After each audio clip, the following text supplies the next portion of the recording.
Good afternoon and welcome to SAIT Newsfile. I'm Dulce Avella. DJ Todd will have a look at all the highlights later in the show. What can we expect, DJ? Well, Dulce, the Flames seen a familiar face return to town yesterday, but there's also going to be a lot of Trojans action later.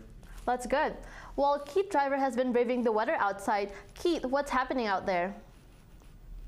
Thanks, Dulce. On this partly cloudy day here in Calgary, it's a comfortable 2 degrees, although last year it was a high of 4, so I'm not complaining too much because that 20-kilometer wind we were having earlier seemed to be dying down and I'm not too cold. Although speaking of cold, our lowest temperature we've had was minus 40 degrees back in 1954, though the high was set in 2005, which was 14 degrees. I'll be having more later on SAIT Newsfile. Thanks, Keith. Now here's a look at today's top stories. Students at the University of Calgary have voiced their complaints following yet another tuition hike. Students have already found it quite difficult to pay for the current price of tuition and are worried about what another hike would do to them financially. Will Manzik has more. Students at the University of Calgary have seen yet another tuition increase. This is the 4th increase in 4 years, and the students and student union alike are not happy and are concerned about the affordability of school now for students. Students are already at a breaking point, and they have been for a few years now. Students are increasingly choosing between rent or food and the cost of their education. A survey that we did recently showed that 67% of students felt that these new increases will cause them either moderate or extreme financial strain. Tuition for domestic undergraduate students will go up 5.5% for all students with the exception of nursing students, who will see an 8% increase. University of Calgary students have now seen a 33% increase since 2019. 8-month international students will have to pay $1,550 at the time of registration, with a yearly total of up to nearly $17,000. Textbooks are also not included with these fees. It affects like your everyday life, really. Like, you know, you have to go buy groceries, you have living expenses, everything. So having like your tuition and increasing in the backdrop is just another like pain point it adds on. Having to choose between eating or paying rent so you can afford to go to school is something students say they shouldn't have to do. The University of Calgary Student Union has emergency funds to help students, but it really isn't enough in the grand scheme of things. The Student Union also runs a food bank to help struggling students, but these small helping hands aren't going to support students forever. Students are also being told to continue to expect to see their tuition increase through the next few years. For SAIT Newsfile, I'm Will Manzik. It's been a few months since the SAIT Campus Center has begun to take shape, and it will take a few more years before the newly renovated building is complete. The construction has altered many aspects of campus life, including the locations of some Trojans games. Additionally, the SAIT gym is also relocating. Students are welcome to use the brand new tent that has been set up behind East Hall in place of the SAIT gym. Washrooms, a front desk where you can check in, and a weight room will be included in the tent. Also, a full-size court for basketball, volleyball, and badminton.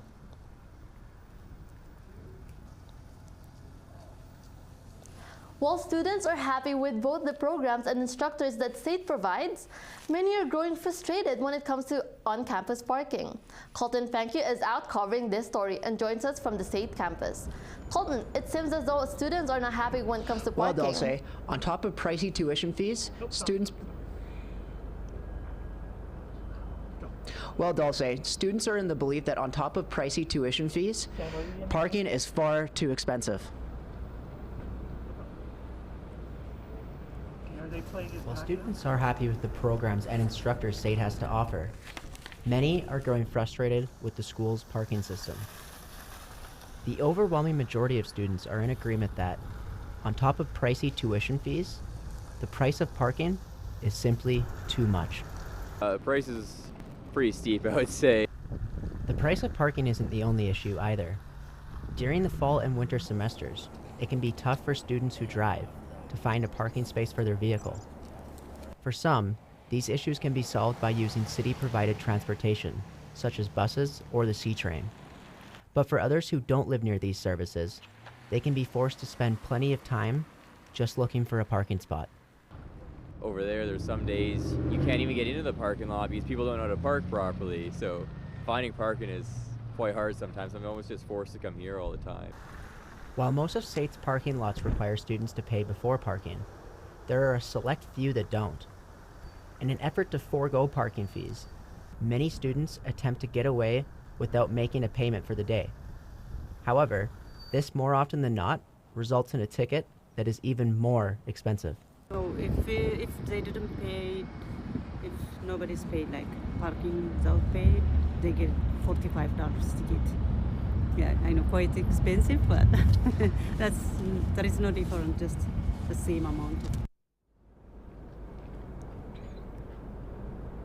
Though there does not appear to be any immediate fix for this issue, it is clear that an overwhelming majority of SAIT students believe they are being taken advantage of when it comes to parking. Dulce? That was Colton Fanke reporting live from SAIT campus. Let's hope parking will be made more affordable to SAIT students in the near future, because I'm honestly broke now. But thanks, Colton. Calgary Transit is filling a number of important roles in order to increase service levels and assist Calgarians in getting around on a daily basis.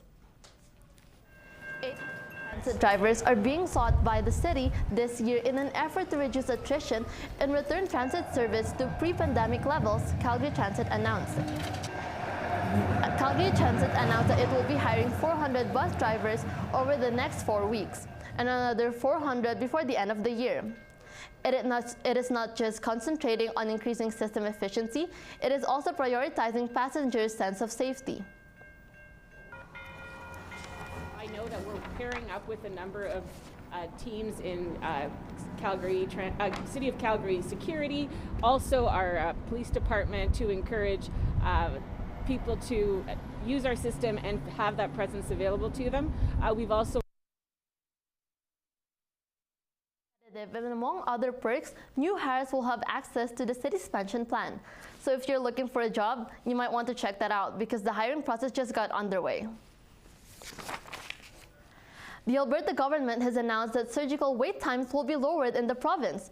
In order to make that happen, many of these surgeries will be contracted out to private companies. Many people welcome the news, but for some, this change is coming too late. Alex McLeod has more.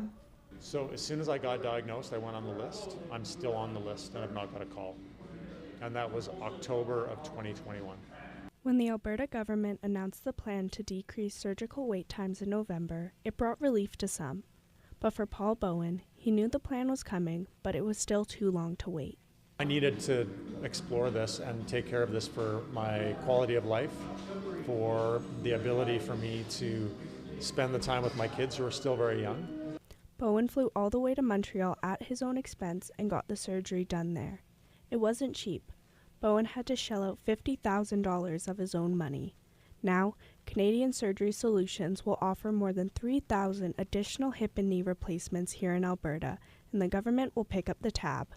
We're adding operating rooms in hospitals with $133 million in budget 2022. Here in Calgary, we're adding 11 new operating rooms at Foothill Hospital to be open in 2025. About 6,000 people in Calgary are waiting for orthopedic surgeries, with more than half saying they are waiting too long. There are people that are in a much worse situation than I am, that private isn't an option, and they're waiting, they're in pain. This contract should increase the number of procedures performed in Calgary by 21%. Patients should be scheduled starting early next week. For SAIT Newsfile, I'm Alex McLeod. In 2023, half of Canadians said they're searching for greener pastures, according to a report from the recruitment firm Robert Half. The percentage is significantly higher than the 31% in a report from more than 6 months ago, and the 21% who indicated they wanted a new job in 2021. Provinces across the country are preparing for the initial wave of a sizable influx of new immigrants. Alberta has made changes to its Express Entry program in an effort to quickly place qualified candidates in open positions. Employers are anticipating a surge in applications from highly qualified workers as a result. Louis Gallego had to wait 9 years for Alberta to accept his nursing master's degree. However, it will be a long process if your credentials are not accepted in Canada. Because there's tons of people with expectation that if they come to Canada, it would be easier for them to practice profession. And that's the reason why some people don't come here in the first place and they would opt to go to the US. Coming to a new country as a skilled worker can present many opportunities. However, it can still be a difficult hill to climb if you come from a nation whose credentials are not accepted by the Canadian government. More than 1,000 streetlights across Calgary have been out since last year, and more are beginning to burn out. The bridge that connects Renfrew and Maryland Heights by 8th Avenue, the road by Confederation Park, and the First Avenue by the Bridgeland Riverside are just 3 of the many streets across the city that are left in the dark. We have a bit of a backlog, and we add about 1,000 new requests every month. Long cast a shadow on our streets, but unfortunately, nothing is illuminated in the City of Calgary's 2023 to 2026 budget regarding this situation. The ban on single-use plastics imposed by the federal government began in late September. While you may see some plastic bags floating around, they will soon go away. The City of Calgary is proposing a bylaw that will put a fee on alternatives to plastic shopping bags and direct businesses how to offer single-use items. Brett Quinn has more. Will have a chance to add their input as Calgary City Council debates a proposed bylaw that will regulate single-use plastic in the city. The bylaw proposes a mandatory minimum fee for local businesses to charge 15 cents for paper bags and $1 for reusable. Those fees would increase after the first year of bylaw passage. With the federal single-use plastic ban, some question why the city would propose a bylaw, but Mayor Jody Gondak says the bylaw is not a ban, that it will set a price across the board so that consumers...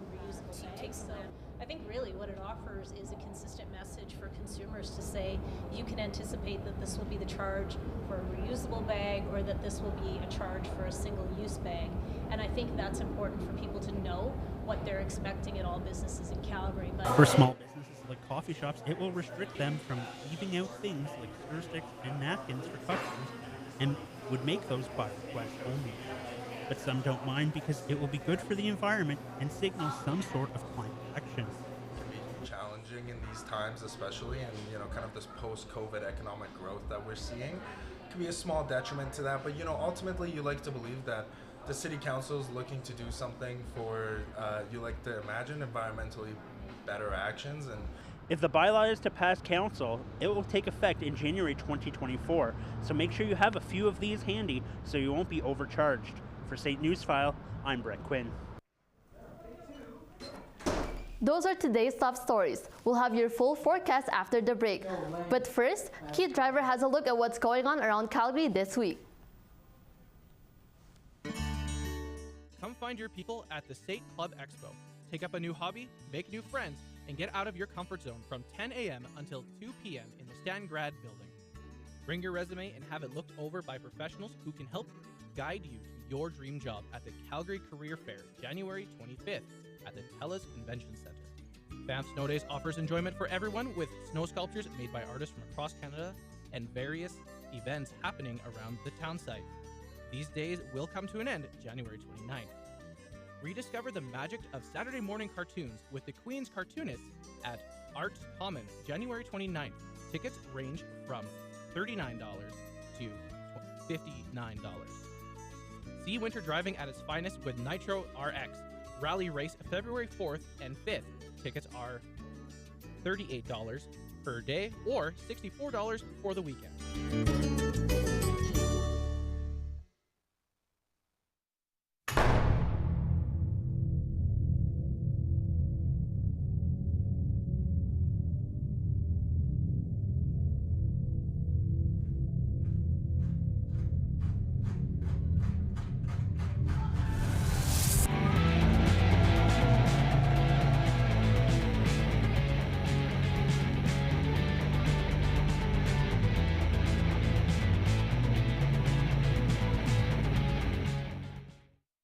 Come and learn the breaking world of broadcast news.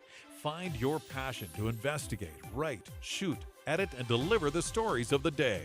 SAIT's broadcast news program teaches you everything you need to know for a career in radio and television. Become the next great anchor, reporter, or personality, using industry standard technology alongside qualified instructors with years of experience. This is Broadcast News. Come and dare to be on air. Welcome back. It's nice to be back inside where it's nice and warm. And now let's take a look at what's going on with the weather in our country. So looking out here in the western area, Vancouver, no surprise that it's raining today, although keep that in mind. It's very important, and it's going to get a little warmer as we move across. However, if you're in the prairie provinces, well, more this side of Alberta with Regina, Saskatchewan, I'm sorry, you're still in that negative zone with those colder winds coming in. With that being said as well, there is a nice blanket looking over in the eastern part of the country, primarily up here in the maritime areas with Halifax and St. John's, where the weather has a nice wind coming through that's making a nice well, almost, if that's quoting one of my colleagues, and making a nice burrito over the Maritimes, keeping it nice and warm. And now let's take a look at the resorts where you hopefully didn't lose your luggage. Palm Springs is a sunny 22 degrees, while Barbados and Cancun are 28 degrees and partly cloudy. Honolulu is 27 degrees and experiencing calm, cool winds with sunny skies. Meanwhile, Orlando is 24 degrees and sunny. Las Vegas has a chilly wind, making it 16 degrees under the desert sun. Today in Calgary, it's just +1. It's a positive 1 degrees today, and then cloudy conditions with that cool wind coming in at 20 kilometers an hour.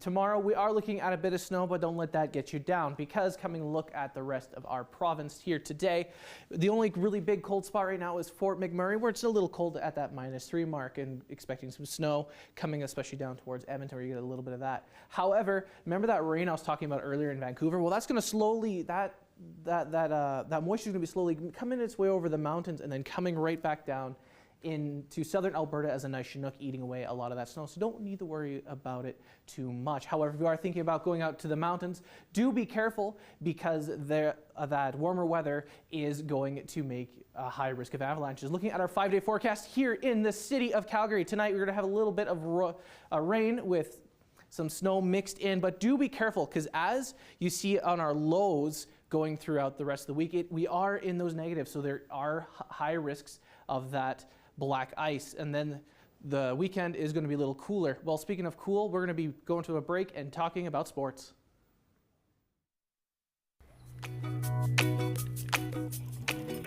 Did you know that having your pet neutered can increase their lifespan? While pets that are not neutered are at a high risk of infection and disease.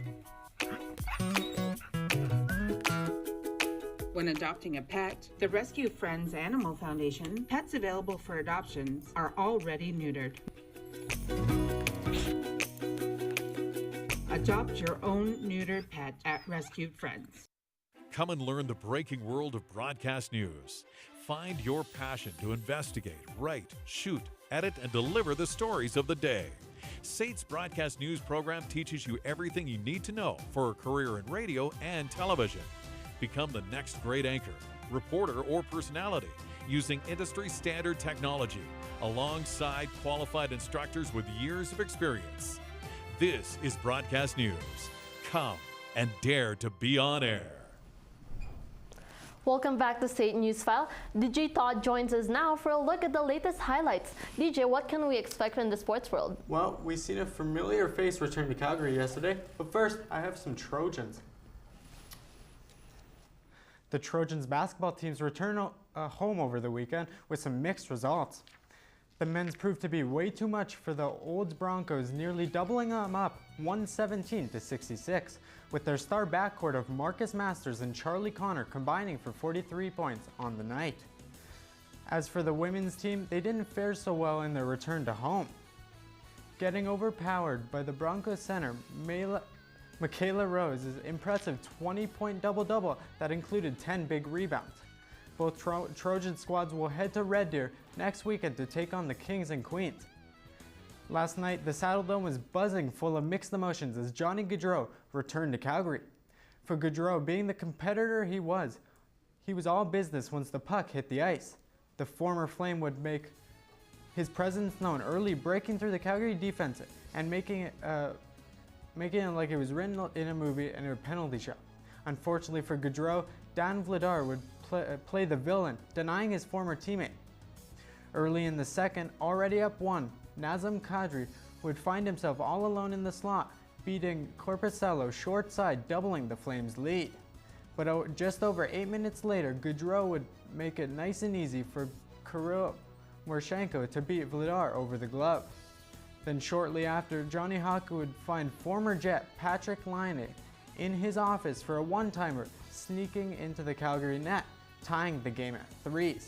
Now in the extra frame, Gaudreau bites the dust, leading to an odd man rush where Mangiapane puts it on a tee for Dylan Dubé's game winner. Johnny Gaudreau would finish the night with 2 assists in his return. For Calgary, they'll look to keep the good times rolling Thursday night at home against Chicago. The Raptors look to snap their 3-game skid at home against RJ Barrett and the Knicks. Early on, it was Raptors star point guard Fred VanVleet setting the tone, driving right past the defense for the easy layup. Later on in the first, with the Raptors in full control, Julius Randle would introduce himself into the game, flushing a monstrous dunk over 2 Raptors defenders. However, late in the half, Gary Trent says, "Anything you can do, I could do better," answering with his own thunderous jam that had the Raptors bench going crazy before halftime. The Raptors were sitting pretty heading into the third, until RJ Barrett would take over, beating the Raptors defense to the rim, also extending his range to give Toronto a bit of a scare. However, the Raptors defense would learn as they surrounded the Canadian with defenders, leading to Scotty Barnes doing his best impression after getting a steal of Patrick Mahomes, threading the needle to a breaking Gary Trent Jr. This would prepare Toronto to hold on for the 125-116 victory. RJ Barrett's monstrous 30-point performance wouldn't be enough as VanVleet, Siakam, and Gary Trent all scored more than 20 points. The NFL playoffs continued over the weekend with the Bengals visiting a snowy Buffalo. Bengals star quarterback Joe Burrow proved early on that the snow wasn't too much for him to handle, sliding up into the pocket and finding his partner in crime, Jamar Chase, with an opening drive touchdown. There was no chill as the following drive, the young star would find tight end Hayden Hurst wide open on the slant, extending their lead to 14 after 1. But if you thought Josh Allen would go cold, think again, as the Bills would march down the field with Allen doing it all, even capping off the 7-minute drive, doing it himself, sneaking into the end zone for 7 points, cutting the lead in half. Both teams would lock down on defense until midway through the third, where Hurst would take no caution to the wind, hurtling over his defender for the spectacular first down, which would then lead for another touchdown. Now late into the fourth, down 10, Allen would take to the sky for one last Hail Mary attempt. Unfortunately for the Bills faithful, it was too little too late, as he would be picked off, icing the game 27-10. Joe Burrow passed for 244 yards, while Joe Mixon rushed for a game-high 105. Josh Allen would throw the only interception in the game, while not throwing for a single touchdown. The Cowboys and 49ers ended an excited playoff weekend with a defensive battle in San Francisco. Early on in the second, down 3, Dak Prescott looked to silence the Cowboy haters, finding Dalton Schultz for his 3rd touchdown of the playoffs. Cowboys kicker Brett Maher would try and put a stop to his playoff curse coming off the worst game of his career, missing 4 in a row, while the struggles definitely continued as the kick was blocked. However, Maher would get a chance to make up for it early in the third when he'd finally see one go through the uprights, which saw both teams square at 9 points apiece. But on the ensuing 49ers drive, George Kittle would spark the offense with a spectacular juggling catch to get the fans up off their seats. And it wouldn't take long to make them even happier, as Christian McCaffrey would punch in the dagger as the 49ers held on for the 19-12 victory. Brock Purdy threw for 214 yards, while George Kittle led the way with 95 receiving yards. For Dak Prescott, he drops to 2-4 in the playoffs. With the Chiefs taking control of the Jags with a 27-20, and the Eagles proving to the Giants how big they really are in a dominant 38-7 victory, the conference championships are set. Next Sunday will start with a defensive showdown at 1 when the Eagles host the 49ers in Philadelphia. Then Mahomes takes on Burrow at home when the Bengals come through Kansas City to take on the Chiefs with kickoff scheduled for 4:30. And that's all for sports. Wow, that's actually a lot. Oh yeah, there was a lot going on. I'm excited to see what happens in those conference finals. Well, same. But after the break, competitive skipping, that sounds pretty fun, you know? Yeah.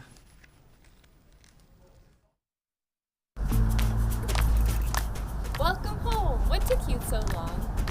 Every single Wednesday, Rumble House hosts an open house auction for their community to auction off their artwork.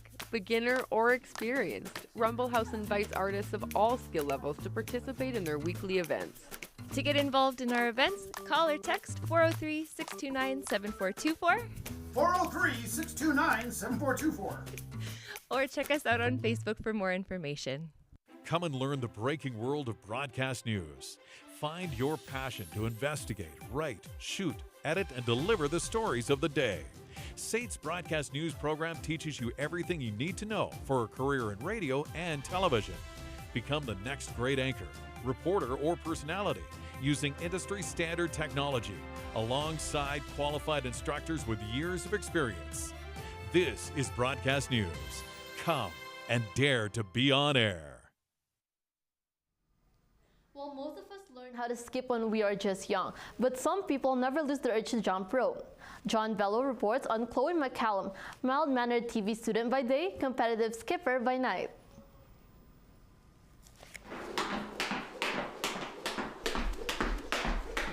From skipping on the playgrounds to the main stage, the sport of jump rope is slowly building its reputation and community in Canada. Usually when I tell people for the first time that I do jump rope, they have no idea what it really is, like counting or playing those like games where you sing songs and stuff, but that is not at all what we do. It's not just straight skipping, there's all kinds of tricks you can do. It's amazing if you ever get a chance to see it. And most places, if they have the time and the space, they want us to come because it's something different, something new, and it's so energetic to watch. So recreational jump roping is kind of where you would start if you first join the sport. So it's kind of just learning the basics, and then once they think you're ready, they kind of bring you up to the competitive level. There's provincial, national, and then there's international. So I've been to all three, so I am an international athlete. As a competitive sport for your kids, it's actually really low cost. Even though you've never heard of it or you probably haven't seen it, you should definitely check it out because there's always something new to learn with the sport, and that's what makes it so great, is that you can never really get bored, and you're never really finished. Even like the highest level jump ropers, like the absolute world champions, they're learning new things every day. For SAIT Newsfile, I'm John Bello. Well, that sounds pretty fun. I'll for sure try that when it gets warm. Now, Keith, what's up with the weather for the next couple of days? Well, I wouldn't recommend skipping, especially in the evening, because you see what we got going on in our tonight's forecast as you're heading home today. It's going to be a low of -6, especially with that snow and rain coming in tonight. So just also be careful on your way home because there is a high risk of that black ice, especially as we work our way towards Friday. Now, you might want to be skipping during Thursday and Friday because you're going to have some warmer temperatures, but it looks like we're going to start seeing that winter weather I've personally been missing, as crazy as some people may think that is, with that -14 of the high on Saturday and the low of 22, which is going to be quite nice. Although, how's going to be your drive home, Dulce? Sorry? How's your drive going to be home? It's going to be pretty chill, I would say, even though it's pretty chilly outside, but it should be fine. How about you? Should be all right. Thankfully, I park here on campus, but I pay way too much for that. Way too much. Thank God I don't have to, pay those fees, and I could skip on past them, if you know what I mean. Well, those are our top stories for tonight. See you next Thursday for more news updates. Good night.